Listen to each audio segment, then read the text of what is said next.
Tony Beal, you are one of my favorite people to talk to. It's always delightful. I always learn something, and I always leave the meeting smiling. So, I am super excited about today's podcast and the topic you selected, which is professional development. Mhm. Before we dig into all that, give our audience a little bit of your background, what you're doing, how you came to work with nonprofits, all that Sure. good stuff. Happy to share that story. So I joined the nonprofit sector in 1998 after a long and wonderful career with American Express. And it really was that experience at American Express and what then they called their blue box of values, and really encouraging team members to engage in their community and participate with causes and nonprofits. And so through that, I was able to represent American Express on a couple of corporate roundtables in Chicago, got very involved with the AIDS Walk in Chicago. And that experience was really the catalyst for me to look at the nonprofit sector as a potential career. I don't know about you, but initially when I was learning about nonprofits, and being super naive, I just assumed everyone volunteered. Like working for a nonprofit, what couldn't possibly be a career option. It was something that just came from your heart and you did. Um, Yeah, yeah. of course, there's lots of passion involved in our work, right? And a lot of it comes from your heart. Um, but again, I was super naive to the notion that you could actually, have a thriving career in the nonprofit sector. So, long story short, my career ended with American Express in the best way. It was all good. Moved to South Florida, where I'm at today in Fort Lauderdale, in 1998, and that's when I decided to make the career shift to nonprofit. And so here locally, the first opportunity I had was to produce the AIDS Walk here in South Florida. That was, where the bulk of my experience was in Mhm. mass market events through volunteerism, and then worked for a lot of national health related organizations, a few other local nonprofits. And over the last 10 years, have had a consulting business working with a lot of nonprofits around the country, and then became connected with National University and the Fundraising Academy. So I've been supporting the curriculum at the Fundraising Academy for a good 5 years now, and have been working full time with the university team for the last three. Okay, and we are big fans of Fundraising Academy at Nonprofit Hub. We try to point to you often and with great enthusiasm because we love your content. You guys really know what you're doing. Well, thank you. We have, equal admiration for Nonprofit Hub for sure. Well, and you are not alone because my first executive director job, I thought it was at a food pantry. And I envisioned myself going in every day and stocking the food pantry. Like, I think when we come in from the outside, we have this really narrow perspective of what nonprofit life looks like. And Mhm. you're right, it's a career in It's a every sense career. of that word. It certainly is, which is why our topic today is so important. Oh my goodness, it is. Professional development. So I've been thinking about this since you said you wanted to talk about it, and I've been thinking about my world, my sphere, my circle, which is heavily laden with nonprofit pros. That tends to be who I roll with. Hmm. And as I think about them, there's a really clear delineation between those who are all about professional development. They love what they do to the point that they will do anything to do it better. Hmm. Webinars, guides, whatever. And then there's this other section of friends, and they're good friends, but they are the people who don't have time. They're too busy in their job to too busy doing their job to do work on doing it better. And or I have a lot of folks that think they're above it. Hmm. They're the ones that aren't going to show up unless they're teaching. Hmm. What is going, is this just my world? Is this what you're experiencing? I mean, what is going on then in the sector? Yeah, I think that that's a great reflection of what's happening, across the sector. I think that as you said, there are folks that engage very heavily in professional development. Again, just always striving to be better. And then there are those that want to be better, but have trouble carving out the space, Hmm. right? That have trouble carving out time, their capacity, their bandwidth. And it's that way across the country with a lot of organizations, even with our own organization. When we talk about professional development, I actually made the comment in a meeting yesterday. I said we have some folks that could barely have time to eat a cracker.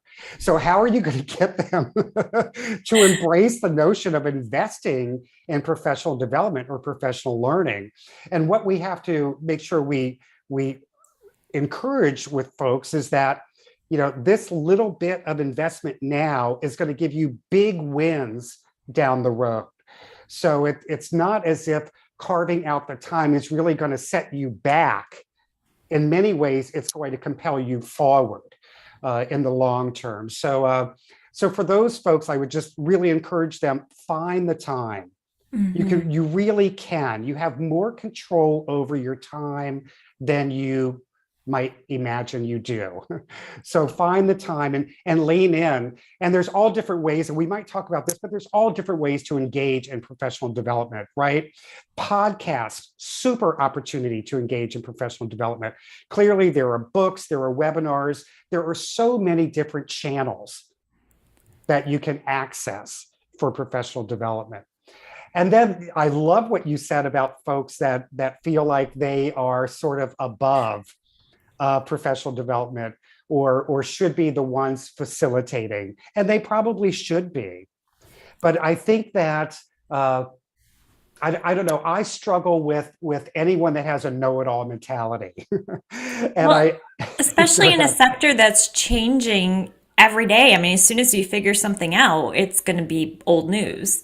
Yeah, absolutely right. I mean, it's changing all the time. So I also believe that there to be really successful in the nonprofit sector, you have to have a certain level of humility in the work that you do.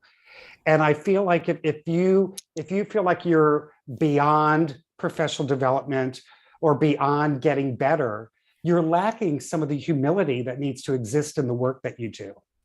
Oh, absolutely. Absolutely. You know, I see that both in terms of those on the ground, boots on the ground doing the work, but also at the governance level. Oh, for sure. I mean, I think at the board level, humility and an eagerness to learn, man, those are very important recruitment traits as you find new directors because those who think they know it all, man, they just make it challenging sometimes. They can make it super challenging. And and you want to create that space for your directors, right, to share their experiences, right, because that's the point of the board, is to bring together diversity and take a look at all the different ways that you can navigate the work, the great work that your organization is doing.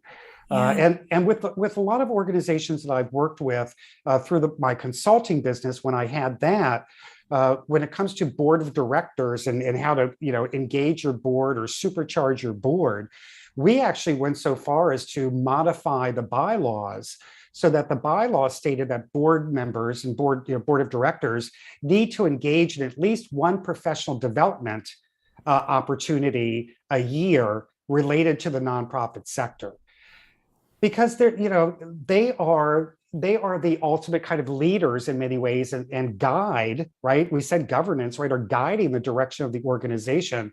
So I think of it similarly to whatever they do in their for-profit work. They want to know what's going on in that market. They want to know who the competitors are. They Yeah. want to understand best practices.